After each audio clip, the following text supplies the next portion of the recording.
Canelo versus Terence Crawford. Who's going to win this fight? Well, before we talk about who's going to win this fight, let's take a look at their latest performances. Okay. Do you generally like or dislike your opponents? Generally, I don't give a fuck. In which Terence Crawford fought Errol Spence Jr., in which Terence Crawford dropped Errol Spence Jr. in round 2. Close-up jab to the head and the body. And there's Terence Crawford then dropped Errol Spence Jr. twice in round 7. first round on its unofficial scorecard. And again. Oh, Terence Crawford then put more punishment on Errol Spence Jr. and the rest enough and stopped the fight in round 9. right hook. The left, the right. Errol Spence on inline skates.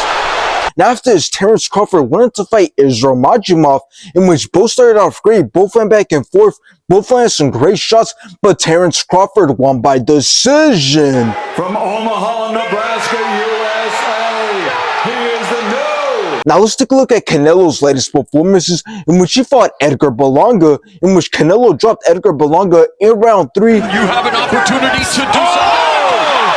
Canelo took control of the whole entire fight, completely outlanded Edgar Berlanga, and Canelo won by decision. Saul Canelo! Now after this, Canelo went on to fight William Skull, in which it was a very boring fight. There was no action at all. William Skull was just running for his life, but Canelo won by decision. Canelo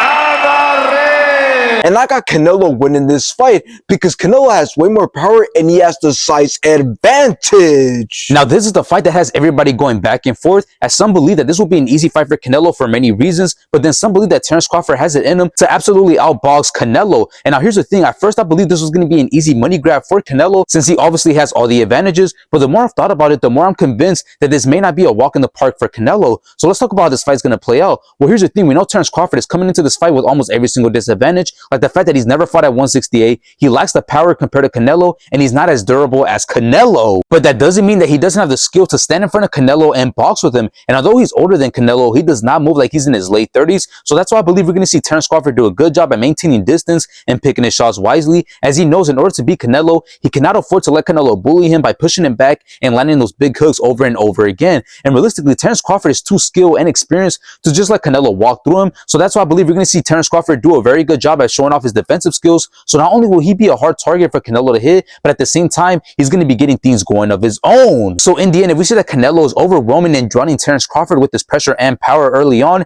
then it'll be safe to say that Canelo is going to win this fight by just being the more dominant fighter. But I don't think that's going to happen. And instead, I believe Terence Crawford is going to be the one exposing and outboxing Canelo throughout the whole entire fight, making Canelo look slow. And in the end, it's going to be Terence Crawford who landed the better shots and who was in control. Meanwhile, Canelo was the one struggling to get anything significant going. So once again, I got Terence Crawford beating Canelo.